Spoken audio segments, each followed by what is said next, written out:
He gave a fake name, jumped out of a moving airliner at 10,000 feet in the middle of the night, and disappeared so completely that the FBI eventually had to admit they might never find out who he was.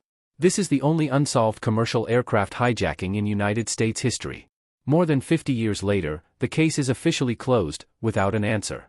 November 24, 1971. The day before Thanksgiving. A man calling himself Dan Cooper boarded Northwest Orient Flight 305, a short domestic hop from Portland to Seattle. He claimed to have a bomb. He extorted $200,000 in cash and 4 parachutes. Then he jumped out of the back of the plane somewhere over southwest Washington state, in the dark, in the cold, and was never seen again. Nobody knows his real name. No body has ever been conclusively found. Despite decades of investigation, hundreds of suspects, and one strange, partial trace of the money itself, no one has ever been definitively confirmed as the man who did this. Here's what actually happened, as far as the record shows. Portland International Airport, the day before Thanksgiving, 1971. A man walked up to the Northwest Orient counter and paid cash for a one-way ticket to Seattle. He gave the name Dan Cooper. The flight crew and ticket agents who dealt with him that day left a consistent, detailed description, the only real physical record investigators would ever have of him. Mid-40s. Roughly 5'10" to 6 feet tall. Dark suit, white shirt, black tie with a mother-of-pearl clip, a raincoat, carrying a briefcase. Calm. Quiet. Nothing about him gave anyone a reason to be concerned before takeoff. You'll notice I keep saying Cooper, not D.B. Cooper. That's deliberate. A wire service reporter, in the early confusion after the hijacking, misheard or conflated the alias with a different, unrelated early suspect named D.B. Cooper. The incorrect name got printed, and it stuck, permanently, in public memory, even though the man who actually boarded that plane never called himself that. 36 passengers. A small crew. Nothing distinguished Flight 305 from any other short regional hop that day, until it wasn't nothing anymore. Shortly after takeoff, Cooper handed a note to flight attendant Florence Schaffner. She assumed, reasonably, that it was a passenger's phone number, the kind of thing flight attendants got handed more than they'd have liked in 1971, and put it in her pocket without reading it. He told her, quietly, that she'd better read it. The note said he had a bomb in his briefcase. According to her later testimony, when she asked to see it, he opened the briefcase just enough for her to see what looked like wired cylinders and a battery. Then, calm, close to verbatim as she recorded it afterward, "Miss, you'd better look at that note. I have a bomb." The man who boarded Flight 305 didn't raise his voice once during the entire hijacking. Every account from the crew describes the same thing, polite, calm, precise about exactly what he wanted. What he wanted was specific. $200,000, in used $20 bills. 4 parachutes, 2 main, 2 reserve, a detail investigators noted at the time and have puzzled over since it suggested either that he intended to force a hostage to jump with him, or that he simply wanted backups in case any of them had been tampered with. And he wanted the plane refueled and ready to keep flying once his demands were met on the ground in Seattle. Northwest Orient's president authorized the ransom payment immediately, prioritizing passenger safety over anything else. While the money was being assembled, the FBI made a decision that would matter enormously later. They recorded the serial number of every single one of the 10,000 $20 bills before handing the money over. The plane landed at Seattle-Tacoma. Cooper let all 36 passengers off, along with 2 of the flight attendants, once the cash and parachutes arrived. He kept only the pilot, co-pilot, flight engineer, and 1 flight attendant aboard, the minimum crew necessary to keep flying, and no more. Investigators later noted this was exactly the kind of decision someone would make if they understood precisely what they needed and nothing else. Once the plane was airborne again, his instructions got specific in a way that would end up defining the entire case. A slow airspeed. A particular low altitude, around 10,000 feet. Landing gear down. Wing flaps set to a specific position. And the rear staircase of the aircraft, a distinctive feature of the Boeing 727, lowered mid-flight. He asked for a specific altitude, a specific airspeed, and the rear stairs of a 727 lowered mid-flight, a maneuver most people, including most pilots, wouldn't have known was even possible.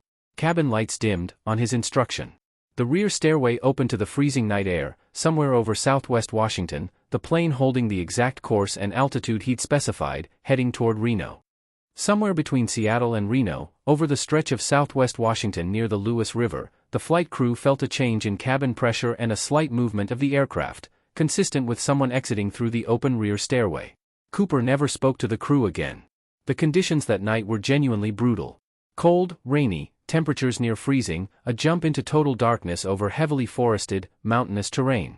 Most experienced skydivers at the time considered a jump like that survivable only with real expertise and the right gear, and there was no confirmation Cooper had either. When the plane landed in Reno, agents searched it immediately.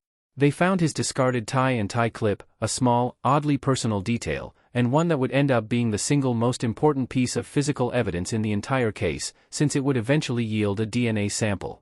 What they didn't find was Cooper. Or his parachute. Or the money. In the weeks that followed, the search effort was enormous.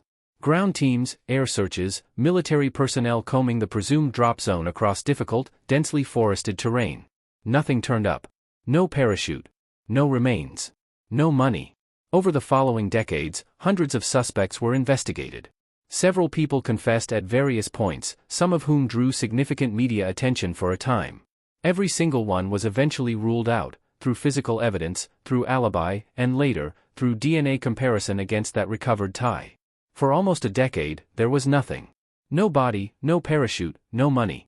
Then, in February 1980, an 8-year-old boy named Brian Ingram was digging in the sand along the Columbia River, north of Portland, and found a decaying, rubber-banded bundle of cash, half buried in sand that hadn't been disturbed in years.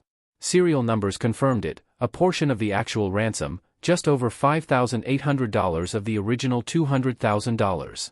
It was the first physical trace of the case in nearly a decade, and it should have been the answer. It wasn't.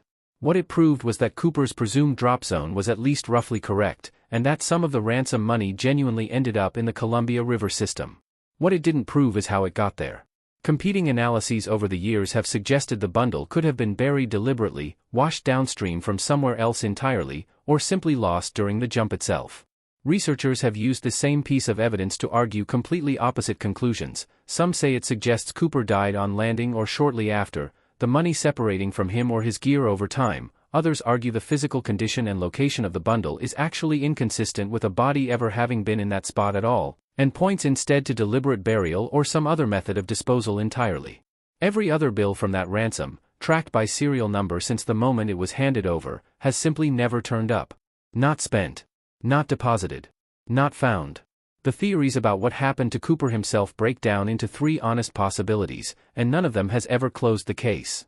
He may have died during or shortly after the jump. The weather, the terrain, and the total absence of any confirmed sighting of him afterward all support this. The problem is that despite exhaustive searching over decades, no confirmed remains have ever been recovered. He may have survived and evaded capture entirely. His calm, methodical behavior throughout the hijacking and the technical knowledge he clearly had support this.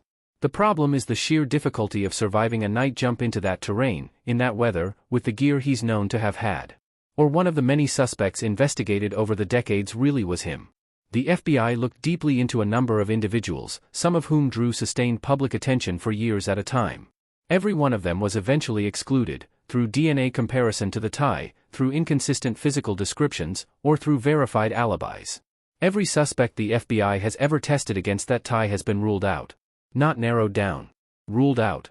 50 years later, the only physical evidence connecting to the hijacker still doesn't point to a single confirmed name. In 2016, the FBI officially suspended active investigation of the case, citing the need to focus its resources elsewhere, while stating that any new physical evidence submitted in the future would still be reviewed. It's about as close as a federal agency gets to admitting a case is, with the evidence currently available, unsolvable. There's no full closure here, because none exists. This remains, to date, the only unsolved commercial hijacking in the history of American aviation. It did leave a real, lasting, verifiable mark, though, not a mystery, an actual change. The maneuver Cooper used, lowering that rear stairway mid-flight, led directly to a redesign of the Boeing 727, a mechanical latch that prevents the stairs from being lowered while the plane is airborne. It's still informally called the Cooper vane, and it's still in use. The fascination hasn't faded. There are annual events, amateur research communities, and periodic new claims and leads that still surface decades later. None of it has ever produced a verified answer.